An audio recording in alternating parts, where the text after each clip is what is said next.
دیکھو اس میں نظر تو برحق ہے، لگنے کا امکان ہوتا ہے، لیکن ہر وہ چیز جس کا امکان ہو ضروری نہیں ہے کہ وہ لازمی ہو بھی جائے۔ امکانات کی دنیا تو بہت بڑی ہے نا، اس میں افراط اور تفریط ہے۔ کچھ لوگ تو ایسے ہیں جو نظر کے وجود ہی کو نہیں مانتے، وہ کہتے ہیں نظر سرے سے لگتی ہی نہیں ہے، اور کچھ لوگ کہتے ہیں ایسے ہیں کہ اس میں بہت مبالغہ کرتے ہیں، ان کو ہر وقت لگ رہی ہوتی ہے ان کے رائے کے مطابق کہ اس کو لگ گئی، اس کو لگ گئی، اس کو لگ گئی، یہی چلتا رہتا ہے پروگرام۔ تو نہ اس میں وہمی بننے کی ضرورت ہے اور نہ نظر کا انکار کرنا جائز ہے ہمارے لیے۔ جو لوگ نظر کا انکار کرتے ہیں نا، وہ ہیں سیکولر لوگ، لبرل لوگ جو شریعت کو نہیں مانتے۔ وہ کہتے ہیں اس کی کیا دلیل ہے؟ بھائی ہمارے پاس دلائل، مشاہدہ بھی دلیل ہوتی ہے، لیکن وحی خود دلیل ہے ہماری نظر میں۔ وحی جب نبی صلی اللہ علیہ وسلم نے بتا دیا کہ العین حق، نظر برحق ہے، تو ہمارے لیے یہ بھی ایک دلیل ہے۔ اب کوئی رسول کو مانتا ہی نہ ہو، اللہ کو مانتا ہی نہ ہو، تو وہ نہ مانے، وہ اس کا ہیڈیک ہے۔ ہم کوئی سائنسدانوں کو مجبور تھوڑی کر رہے ہیں کہ آپ نظر کو مانو۔ سائنسدان جنت مانتے ہیں کہ جنت ہے؟ جواب دینا۔ سائنسدان مانتے ہیں موت کے بعد دوبارہ زندگی ہے؟ یہ سائنس کا ٹاپک ہی نہیں ہے بھائی، سائنس یہاں تک پہنچی نہیں ہے۔ تو نظر تو برحق ہے، کوئی بھی اچھی چیز ہو، کوئی بھی بہت ہو، تو اس میں چانس ہوتا ہے کہ نظر لگ جائے۔ نبی صلی اللہ علیہ وسلم نے فرمایا اگر کوئی چیز تقدیر پر غالب آ سکتی تو وہ نظر ہوتی، اور نظر اونٹ کو ہانڈی تک پہنچا دیتی ہے۔ اچھا والا اونٹ ہوتا ہے، نظر لگی گیا۔ آپ نے دیکھا ہوگا بڑے بڑے اونچے کٹے بیل لوگ لے کر آتے ہیں بقرعید کے دنوں میں، بعض دفعہ نظر لگتی ہے دھڑام سے گر جاتے ہیں، بعض دفعہ ویسے ہی گر جاتے ہیں غربت مہنگائی سے متاثر ہو کے، لیکن بعض دفعہ نظر بھی لگتی ہے۔ تو ہمارے پاس جو نظر کے برحق ہونے کی دلیل ہے وہ رسول اللہ صلی اللہ علیہ وسلم کا قول۔ اسی وجہ سے یعقوب علیہ السلام نے جب اپنے بیٹوں کو مصر بھیجا تو خوب لمبے خوبصورت بیٹے تھے، تعداد میں بھی زیادہ تھے، تو ان سے کیا فرمایا؟ لا تدخلوا من باب واحد وادخلوا من ابواب متفرقہ۔ اے میرے بیٹو، ایک دروازے سے داخل نہ ہونا، متفرق دروازوں سے داخل ہونا، کیونکہ ایک ہی گیٹ سے جب جائیں گے نا، ایک باپ کے 11 بیٹے اتنے خوبصورت اور لمبے لمبے اور خوبصورت جوان، تو لوگ بولیں گے یار کیسا خوش قسمت باپ ہے جس کے 11 بیٹے ہیں۔ سمجھتے ہو کہ نہیں سمجھتے؟ آج کل تو فیملی پلاننگ نے نظر کا چانس ہی ختم کر دیا، 2 بچے ہوتے ہیں وہ بھی اچھے نہیں ہوتے۔ تو یہاں قرآن سے بھی ہمیں، حدیثوں سے بھی پتہ چلتا ہے کہ امکان ہے، لیکن ایک بات یاد رکھو، دنیا میں یہ بہت امپورٹنٹ بات ہے، کاش اس کو سمجھ جاؤ، یہ تجربوں کا نچوڑ ہے جو میں آپ کے سامنے پیش کر رہا ہوں۔ امکانات کی بیس پہ یقینی دعوے کرنا یہ تمام گمراہیوں کی بنیاد ہے۔ جادو کا بھی امکان ہوتا ہے، کسی پہ جادو ہو جائے، ہزاروں میں کسی ایک پہ، لیکن روحانی عامل کے پاس جب آپ جاؤ گے کہے گا آپ پہ بھی جادو، آپ پہ بھی جادو، آپ پہ بھی جادو، آپ پہ بھی جادو۔ جب آپ کرو گے نا کہ بھائی مجھ پہ جادو کیسے ہے، تو کہے گا کیا جادو برحق نہیں ہے؟ سمجھ میں آ رہی ہے بات؟ ڈاکٹر یہ بدماشی کبھی نہیں کرتا۔ آپ ڈاکٹر کے پاس جاؤ، آپ کے گردے میں پین ہو رہا ہے، وہ چیک کرے گا کہ گیس کا پین ہے یا پتھری کا پین ہے، کیونکہ ڈاکٹر اس کا علم ہے باقاعدہ۔ وہ کبھی یہ نہیں کہے گا کہ پتھری ہے بس تکا مار دیا، بھائی ڈاکٹر صاحب پتھری کا پین کیوں ہے؟ تو وہ جواب میں کہ کیا گردوں میں پتھری ہوتی نہیں ہے کیا؟ آپ بولو گے ہوتی تو ہے، میرے ہے یا نہیں ہے، مجھے تو یہ تو بتاؤ۔ حالانکہ گردوں میں پتھری ہونے کا جتنا چانس ہے نا، جتنی پرسنٹیج 100 میں، جادو کی اس سے بھی کم ہے، ہزاروں میں کسی ایک پہ ہوتا ہے جادو۔ لیکن عاملوں کے پاس جب آپ جاؤ، یہاں الحمدللہ کچھ عامل ہیں جو میرے خلاف ایک فل پروپیگنڈا شروع کیا ہوا، اتنی خوشی ہوتی ہے مجھے، میں آپ کو بتا نہیں سکتا، جب عامل میرے خلاف بولتے ہیں اتنی خوشی ہوتی ہے، اور میں کہتا ہوں کمبختو تمہارے پاس جادو، چڑیل، جن، بھوت، تم میرے خلاف بولتے کیوں؟ نقصان پہنچا دو یار۔ تو اس سے ان کا کمزور ہونا اور ثابت ہو جاتا ہے کہ یہ ان تلوں میں تیل نہیں ہے۔ خیر میں نظر کے موضوع کو مکمل کروں، کیونکہ روحانی عاملوں کی بات آتی ہے تو مجھے ان کے خلاف بولنے میں سا خون بڑھتا ہے میرا، ایک دم جوش میں آ جاتا ہوں، ایسا لگتا ہے کچھ نہیں بھی کھایا ہو پاور آ جاتی ہے باڈی میں۔ ان کے خلاف بولنے میں مزہ بہت آتا ہے، صرف مسجد کا تقدس ہے، باہر آؤ تو اس طرح نہیں بولوں گا، انگلش میں بھی گالیاں دوں گا، پنجابی میں بھی، اردو میں بھی۔ یہاں بڑے بڑے عامل ہیں جو بڑے پنپ رہے ہیں، اور ہمارے بڑے بڑے مولانا جا جا کے نا ان کو پروموٹ کر رہے ہیں، بے شرموں کو، ان بے غیرتوں کو۔ خیر فی الحال اتنی گالی کافی ہے۔ تو اچھا میں کیا کہہ رہا تھا یار، عاملوں کے ٹاپک آتا ہے تو اتنی خوشی ہوتی ہے۔ جی نظر کی بات کر رہا تھا میں۔ تو نظر میں جو ہے نا لگنے کا چانس ہوتا ہے، یہ ہے، لیکن چانس سے فائدہ اٹھا کے ہر ایک کو یہ کہنا کہ تم پہ جادو ہے، تم پہ نظر ہے، تم پہ یہ ہے، ڈاکٹر یہ کام نہیں کرتا. شوگر کا چانس ہوتا ہے آپ کو کہ شوگر ہے، لیکن یہ تو نہیں کہ ڈاکٹر جب تک کمپلیٹلی تحقیق نہ کر لے ڈاکٹر نہیں کہے گا تمہیں شوگر ہے، تمہارے گردوں میں پتھری ہے، تمہارے پیٹ میں یہ مسئلہ ہے. حالانکہ امکانات تو ہوتے ہیں، لیکن آپ یہ جو ڈرامے باز لوگ ہیں نا روحانی عامل، ان کے پاس جاؤ گے نظر ہی لگی ہوئی ہے آپ کو. لازمی کیا لگی ہے؟ کیونکہ جب کسی کے پاس کوئی فن نہیں ہوتا، علم نہیں ہوتا، تو وہ سب کچھ جانتا ہے. پھر سمجھ رہے، ڈاکٹر کے پاس علم ہوتا ہے کڈنی کا، لہذا تحقیق کرے گا، 100 میں 2 کو کہہ دے گا تیرے گردے خراب ہیں.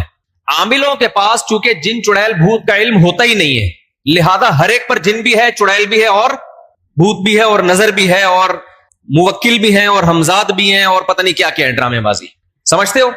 جب ان کو بولو کہ کیا دلیل ہے، تو بھائی امکانات کی دنیا میں امکان کہ فلانے پہ لگ گئی تھی، فلاں پہ لگ گئی تھی، تو خوب سمجھ لو امکانات کی بیس پہ یہ کہنا کہ ابھی دیکھو ایک مولانا صاحب کا کلپ آیا، انہوں نے کہا کہ نبی صلی اللہ علیہ وسلم نے فرمایا کہ ہر بیماری کی دوا اللہ نے رکھی ہے دنیا میں، یہ صحیح حدیث ہے. پھر انہوں نے ایک دوا بتائی کہ یہ شوگر کی بہترین دوا ہے. بھائی آپ ڈاکٹر ہو، آپ سائنٹسٹ ہو، کہہ رہے ہیں میں نے یہ کہیں سے نکالی ہے. ڈاکٹر کہہ رہے ہیں شوگر ایک اسٹیج پہ پہنچنے کے بعد لا علاج ہے، یہی کہتے ہیں نا ڈاکٹر. بھائی شوگر ایک اسٹیج پہ پہنچ جائے تو وہ کیا ہو جاتی ہے، اب ٹھیک نہیں ہو سکتی، کنٹرول کرنی پڑے گی، لبلبا ٹھیک نہیں ہوگا آپ کا. لیکن انہوں نے کہا کہ دیکھو ہر بیماری کی اللہ نے شفا پیدا کی ہے، تو یہ میڈیسن، یہ کوئی دیسی نسخہ ہے، یہ شوگر ٹھیک کر دے گا. اب دلیل کیا دے رہے ہیں؟ ہر بیماری کی اللہ نے دوا پیدا کی، یقیناً کی ہے، لیکن کیا وہ آپ کو معلوم ہے؟ کیا وہ دوا یہ ہے جو آپ پیش کر رہے ہیں؟ اس کی کیا دلیل ہے؟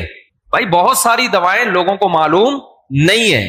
تو اب یہ سمجھیں کہ 2 انتہائی میں جلدی سے کمپلیٹ کروں اس موضوع کو، کہ نظر لگنے کا چانس ہوتا ہے، لیکن یہ نہیں ہے کہ جو بھی کوئی اچھی چیز ہوگی کچھ بھی ہو جائے اس کو نظر ہی لگی ہے. تو یہ وہم کی دنیا سے باہر نکلنا چاہیے. جو سیکولر لبرل لوگ ہیں جو نظر کا بالکل انکار کرتے ہیں، وہ کہتے ہیں فلاں فلاں پہ کیوں نظر نہیں لگی، وہ اتنے ہینڈسم، اتنے خوبصورت لوگ ہیں، فلاں کی آواز اتنی اچھی، ان پہ نظر کیوں نہیں لگی.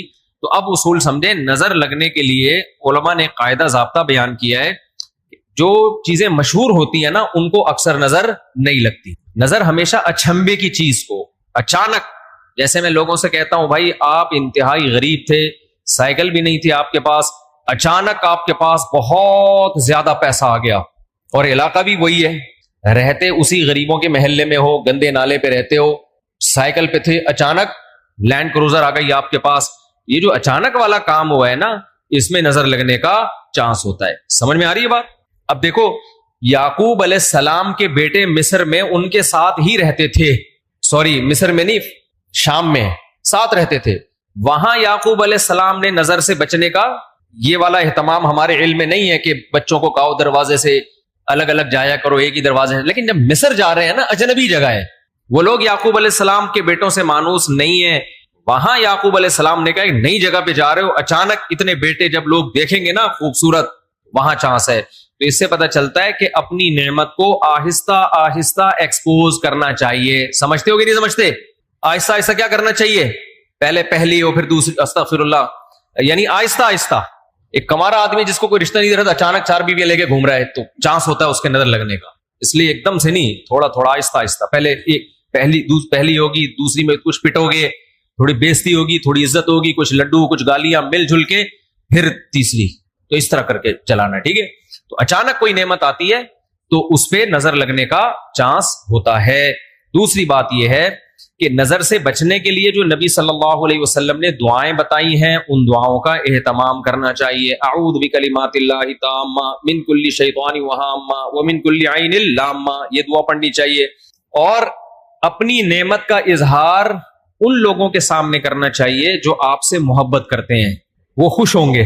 بعض دفعہ انسان دوسرے سے محبت کے دعوے کرتا ہے لیکن جیلس ہو جاتا ہے. وہ جب آپ اس کو بتاتے ہیں نا میرے پاس اتنا پیسہ، میری ارننگ اتنی ہو گئی، تو وہ اندر اندر سے جل رہا ہوتا ہے. تو حاسد کی نظر لگنے کا چانس زیادہ ہوتا ہے. سمجھتے ہو؟ تو اپنی نعمت ہر ایک کے سامنے نہیں بیان کرنی چاہیے. بعض دفعہ اپنی نظر بھی لگتی ہے انسان کو، تو خود پسندی میں، عجب میں مبتلا نہیں ہونا چاہیے. جب بھی کوئی نعمت ہو، آدمی کیا کہے؟ اللہ کی دین ہے بھائی، میرا کمال نہیں ہے. کس کی دین ہے یہ؟ اللہ کی دین ہے. تو ان چیزوں کے اہتمام سے نظر کا چانس کم ہو جاتا ہے. باقی عاملوں کے پاس نہ نظر کا کوئی علاج ہے سوائے مسمرزم کے. دماغ کو کنٹرول کر کے کچھ الٹی سیدھی چیزیں آپ کی کھوپڑی میں ڈال دیتے ہیں, تو اس سے آپ سمجھتے ہو کہ میں ٹھیک ہو رہا ہوں. ٹھیک نہیں ہوتے, آپ مینٹلی تھوڑا سا کیا ہو جاتے ہو, مطمئن ہو جاتے ہو, اور ان کا اپنا دماغ بھی خراب ہوتا ہے, آپ کا بھی دماغ خراب کرتے ہیں. سمجھتے ہو؟ اچھا, میں جب عاملوں کے خلاف بولتا ہوں لوگ کہتے ہیں یہ 2 نمبر عاملوں کے خلاف ہے. بالکل غلط بات. میں 1 نمبر عاملوں کے خلاف, یہ ذہن میں رکھو. 2 نمبر کو تو میں لفٹ ہی نہیں کراتا. میں ان عاملوں کے خلاف ہوں جن کو علماء بزرگان دین سمجھتے ہیں کہ بہت بڑی پہنچی ہوئی چیز ہے یہ. میں ان کو 2 نمبر سمجھتا ہوں. یہ کخ بھی نہیں کر سکتے. سمجھتے ہو؟ یہ کچھ بھی نہیں کر سکتے, چاہے امریکہ میں ہو, چاہے جاپان میں ہو, چاہے پاکستان میں ہو, چاہے کراچی میں ہو, چاہے پنجاب میں ہو, سب ایک جیسے ہیں. اس لیے اپنے آپ کو بچاؤ ان فضول لوگوں سے. اچھا بھائی, حضرت محمد صلی اللہ علیہ وسلم پر جادو کے اثرات سے متعلق اہل سنت کا کیا عقیدہ ہے؟ نبی پر جادو ہوا تھا, بخاری مسلم سے ثابت ہے, لیکن ہوا کیوں تھا؟ آپ کہیں گے نا ایک طرف تو آپ کہہ رہے ہیں جادو اتنی آسان نہیں ہے, ہزاروں میں کسی ایک پہ, تو پیغمبر پہ ہو گیا. دیکھو کچھ چیزیں نبی صلی اللہ علیہ وسلم کے ساتھ ایسی ہوئی ہیں جن میں کوئی حکمت تھی. یہودی آپ کو جادوگر کہتے تھے, جادوگر جادوگر. اللہ نے تھوڑا سا اثر ہونے دیا تاکہ یہودیوں کو الزام لگانے کا موقع نہ ملے. جادوگروں پہ جادو کا اثر نہیں ہوتا, تو تھوڑا سا اثر اللہ نے ہونے دے دیا. اتنا اثر کہ آپ کبھی کبھار بھولنے لگے کچھ چیزیں, کچھ کام کیا ہوتا آپ کو یاد نہ ہوتا. اس سے زیادہ اثر نہیں ہوا آپ کے اوپر. اور یہ اثر اس لیے اللہ نے ڈالا تاکہ لوگوں کو یقین آ جائے آپ بشریت میں کامل ہیں اور آپ جادوگر نہیں ہیں. اصل مقصد یہ الزام کی نفی تھی. اگر یہ اتنا آسان ہوتا تو ابو بکر پہ کیوں نہیں ہو گیا میرے بھائی, حضرت عمر پہ کیوں نہیں ہو گیا, حضرت عثمان پہ کیوں نہیں ہو گیا, سیدنا علی پہ کیوں نہیں ہو گیا؟ یہ تو ایک تماشا بنا لیتے لوگ. فرعون کے موسیٰ علیہ السلام کے مقابلے میں جادوگر آئے ہیں. آپ لوگ کو آواز صحیح آ رہی ہے؟ گونج تو نہیں رہی ہے آواز؟ مجھے تو گونج رہی ہے آواز. بھائی موسیٰ علیہ السلام کے مقابلے میں جادوگر آئے. قرآن کہتا ہے یخیل الیہ من سحرہم انہا تسعی. جادوگروں نے دماغ کو ایسا کیپچر کیا ہے کہ دیکھنے میں ایسا لگا کہ یہ لاٹھیاں نہیں بلکہ سانپ ہیں.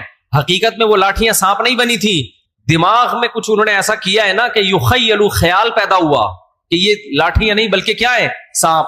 دیکھو انبیاء کے دماغ کو ایسے کیپچر نہیں کیا جا سکتا, لیکن اللہ نے یہاں ہونے دیا. موسیٰ علیہ السلام کو بھی ایسا لگا کہ یہ لاٹھیاں نہیں بلکہ کیا ہے, سانپ ہیں. اس میں حکمت تھی نا تاکہ مقابلہ تو ہو. اب سوال پیدا ہوتا ہے جب موسیٰ علیہ السلام مقابلہ جیت گئے, فرعون نے دھمکی دی جادوگروں کے کہ تمہارے ہاتھ پاؤں کاٹ کے میں قتل کر دوں گا, تو جادوگر وہی رسیاں دوبارہ فرعون کی طرف پھینک دیتے کہ تو قتل کر کے دکھا ہمیں. کیا خیال ہے بھائی؟ یا فرعون پہ جادو کر دیتے. ہوا جادو فرعون پہ؟ بولتے کیوں نہیں, مجھے تو لگ رہا ہے آپ لوگ پہ ہو گیا. نہیں ہوا نا فرعون پہ جادو. بھائی جادوگر ہزاروں جادوگر تھے, سینکڑوں تو تھے ہی. انہوں نے سوچا کہ یار تو ہمیں دھمکی دے رہا ہے, انتر منتر کلی کل انتر ہو جا منتر چھو, یوں کرتے فرعون ٹیڑھا ہو جاتا. فرعون کی ساس کو کچھ چیزیں سکھا دیتے. کیا خیال ہے؟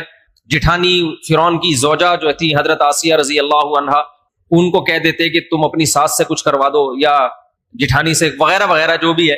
تو ایسا نہیں ہوتا بھائی. فرعون نے دھمکی دی اور ہاتھ پاؤں کاٹ کے ان سب کو شہید کر دیا, کچھ بھی نہیں ہو سکا.